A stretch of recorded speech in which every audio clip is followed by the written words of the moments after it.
Welcome to Oil Shock Alert. Today, we look at how Asian governments are reacting to soaring fuel prices. Sky-high crude prices fueled by conflict are hitting energy-dependent Asian economies hard.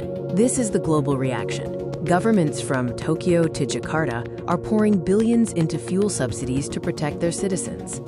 Asian nations are mobilizing massive financial reserves to cushion their consumers from the ongoing fuel price surge. The cause of this crisis? Soaring oil prices, driven by instability and conflict in the Middle East.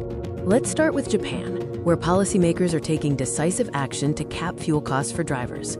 Japan plans to tap 800 billion yen, or roughly $5 billion from its reserves to stabilize prices.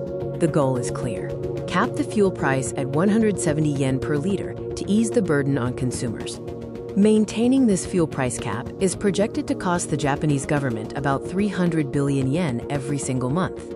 Next, South Korea has also unveiled massive economic measures to counteract the oil shock.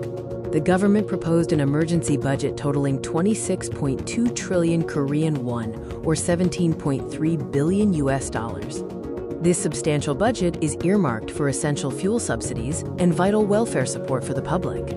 Moving to Southeast Asia, let's examine Indonesia's strategy to manage energy costs. Indonesia has allocated a significant budget of 22.4 trillion Indonesian rupiah, or $15.8 billion for energy subsidies.